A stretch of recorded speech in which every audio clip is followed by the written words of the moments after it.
That's crazy. Jackie News. That's amazing. That's amazing. What do we got? Hunter Hodge, who's from the Union Square Browns backers. We going there, Risto? Yeah. All right. Hunter Hodge. Hi, Hunter. How are you? Good morning, Hunter. All right. So you're with the Browns, Union Square Browns backers, which is in New York City. How bad did it suck yesterday?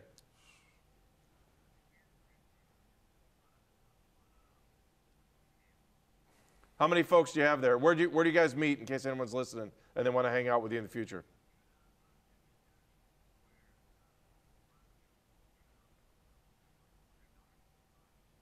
So are you a diehard like last year? You're there at the beginning of the season, game 1 through game 16?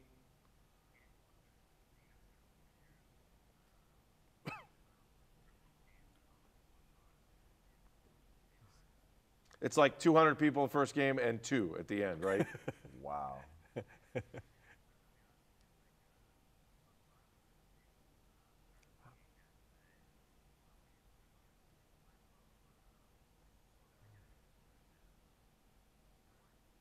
That's cool. Hunter, are you native Clevelander or are you just always a Browns fan? Nice. Oh, okay. All right, other thoughts on the game? I mean, what's the biggest disappointment from yesterday's game for you?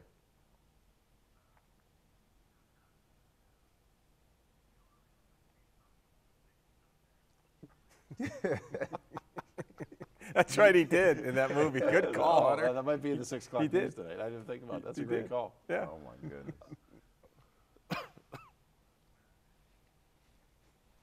All right, we're trying to find little positives throughout there.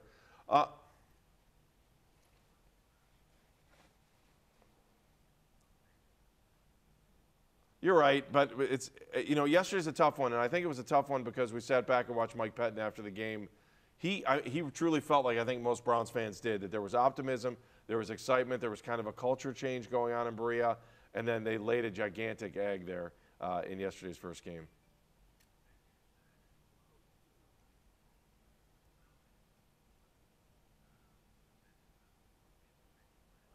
All right, so you're an optimistic person. So I want to ask you, what are they going to do in the next 15 games? I want to hear this because you've been the most optimistic person we've talked to. Uh-oh. How are they going to be this season? Just guess. All right. That's optimism. I can live with it. Hunter, again, tell folks if they want to hang out with you for Union Square, tell them what they need to do.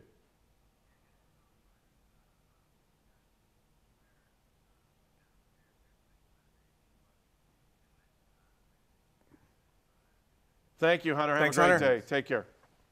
All right, that's Hunter Hodge from Union Square Browns backers as I turn that off. You want to do grade the team here? We only have like 13 minutes left. Yep. Bring Kenny back. Grade the team. Kenny's back. Hi, Kenny. Good to be back, guys. All right, good to have you back. Did you eat breakfast in between, or?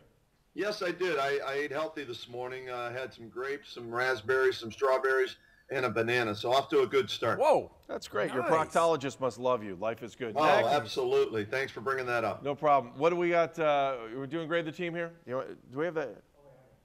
I think you used to have a button on here. Let me show you the buttons I have, just so you know. We still have this one.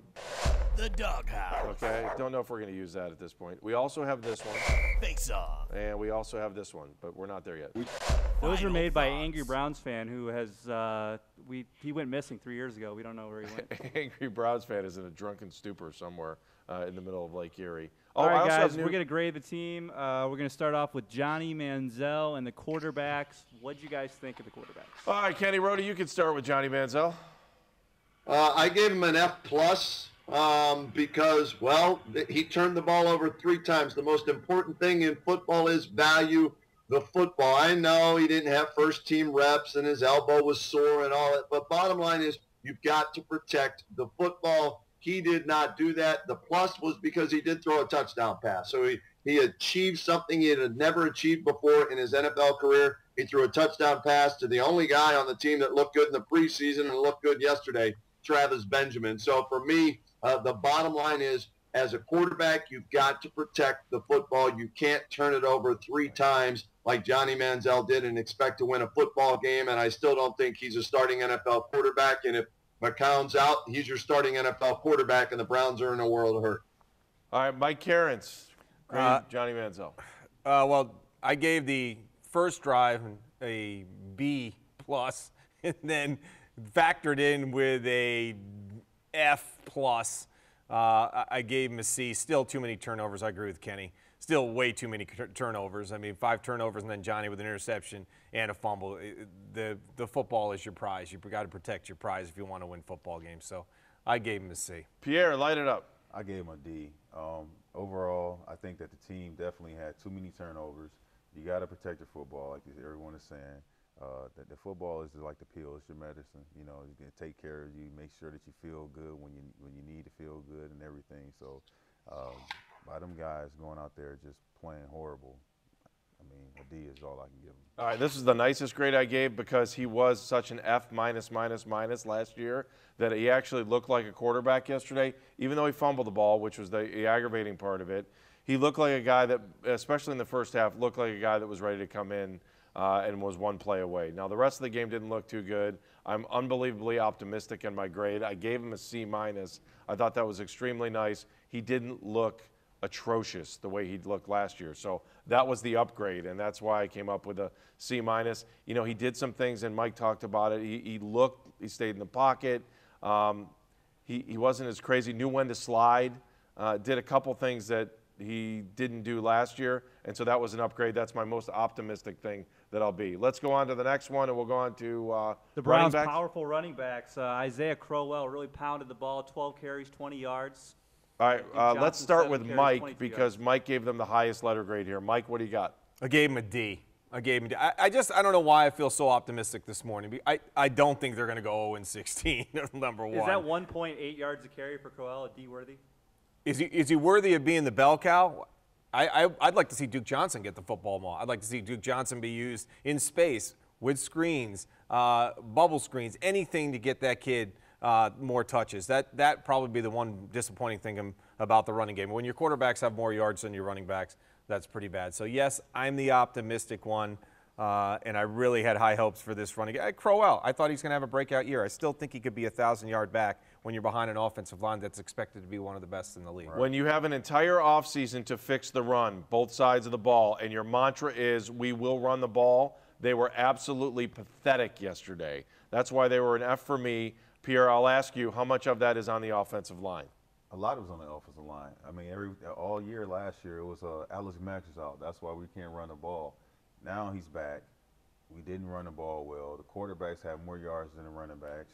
We can't have that. Oksay, you gave him an F too, right? Oh, Pierre, you gave him an F. Yeah, I just want to make sure.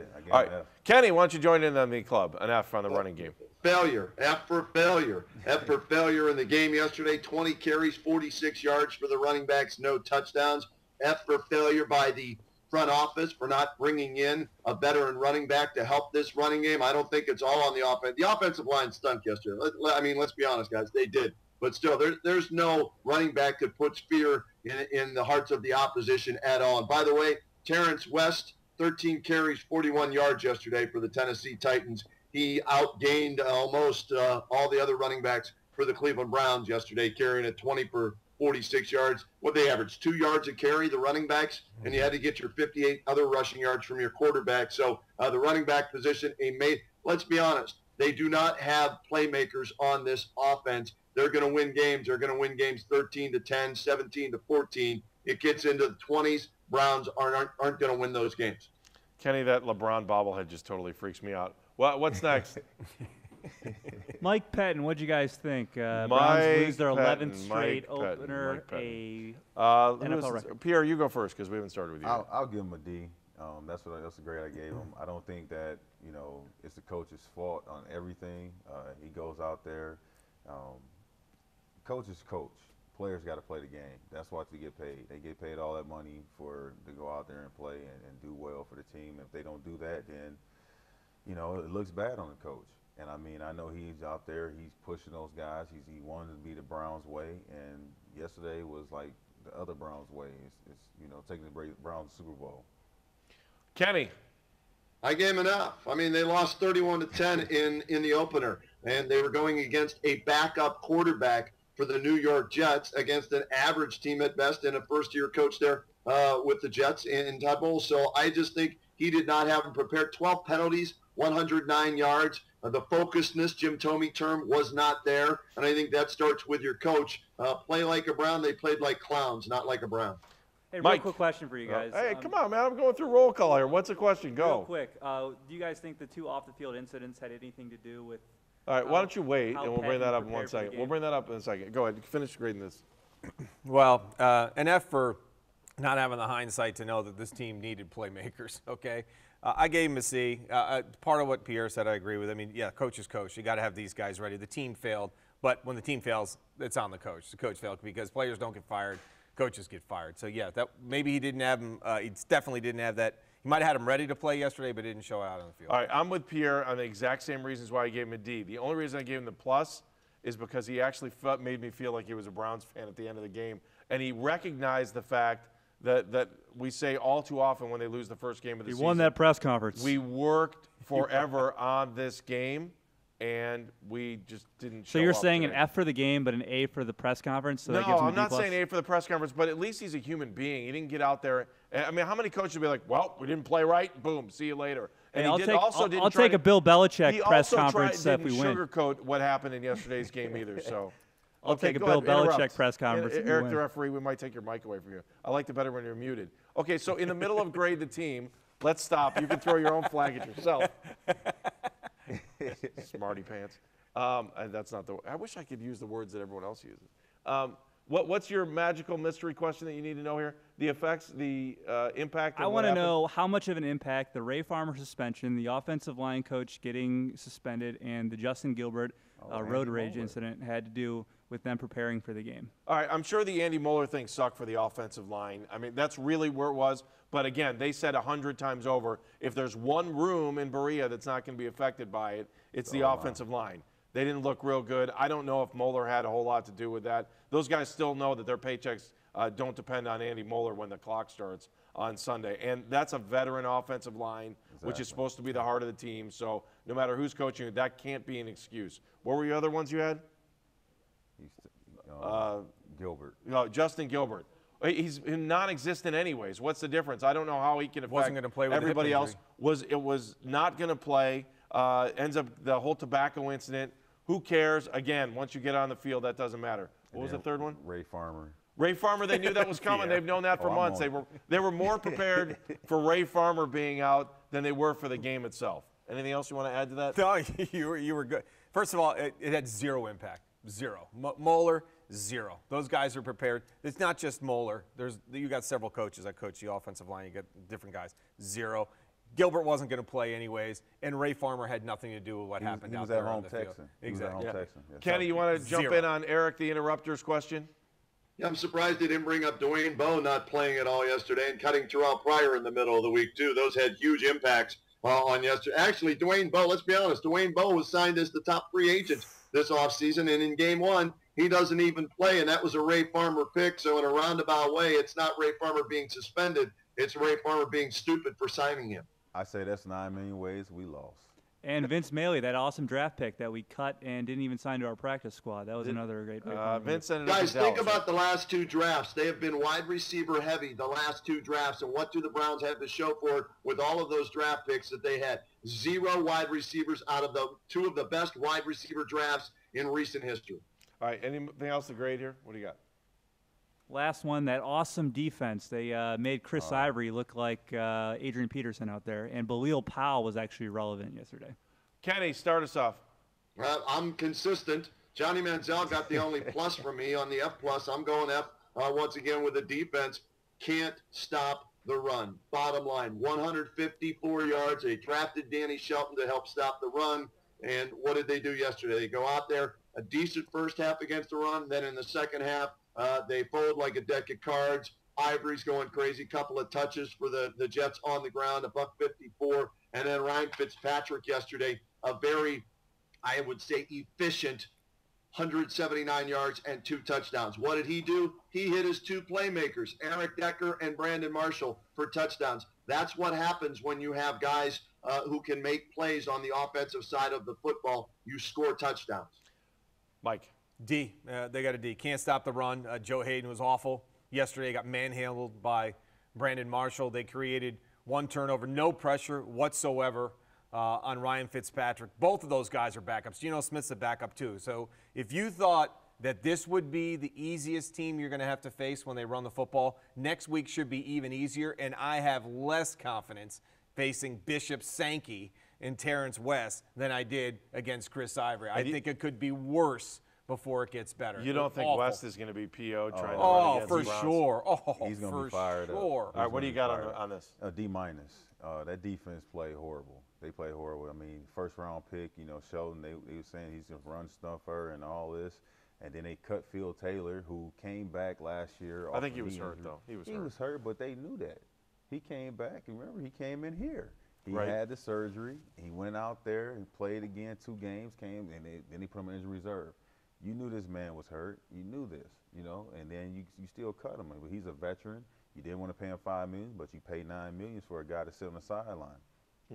I went D, and probably just because, they had a couple short field opportunities, and Special teams A, though. yeah, especially do we even grade special teams? No, but they get the A. I mean, if they won any field position, it was because of Andy Lee. They actually were good, so I didn't feel like putting them in the show. Oh, because we had to be negative. Okay. Let's right. just be completely. Guess what? I'm actually going to hit one Hey, button the kicker today. looked all right too. Final Travis thoughts. Kuntz. Final thoughts. Let's go. Kenny Rhoda, final thought. Same old Browns.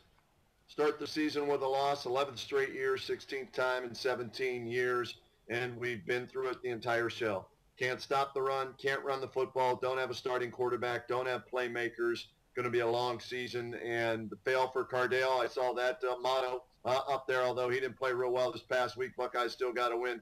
Until they find a quarterback, this team is going to be in the cellar of the AFC North, bottom line. Kenny, thank you. What time can we hear you today? Where do we hear you? Online down in Canton.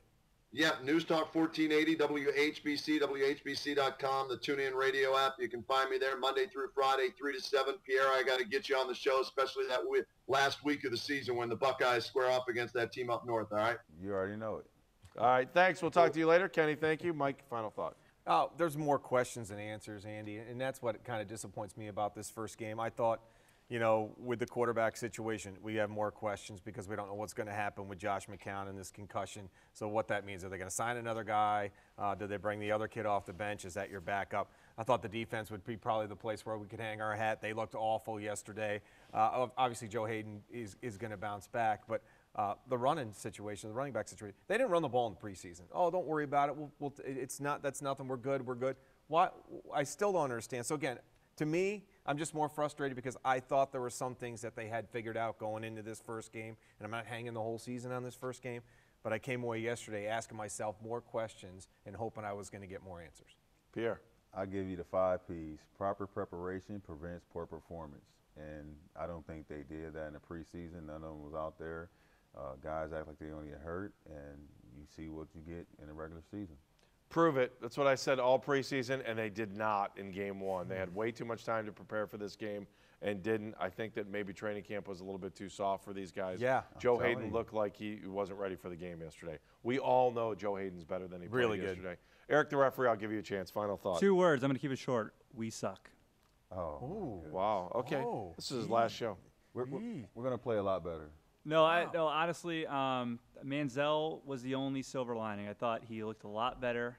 He still has a lot to prove, but he made quicker decisions. I'm interested to see if he'll start next week. I don't think so if McCown's healthy, but he has to go through that concussion protocol. But it'll be interesting to see how Manziel progresses throughout the year. All right, Eric, start working on next week's show. I will say you did a nice job getting Norm Whitlock, the guy from England, today. He was good. That's about it. Otherwise, your preparedness. Let's grade Eric, the referee, before we go. Eric, the referee. Edinburgh grade. Football, great add to the show, guys. I I thought appreciate that it. was good. That was good. I'll give you Tubby on that. I'll give him a C. A C. You're nice. What are you giving him? I'm giving him a solid D+.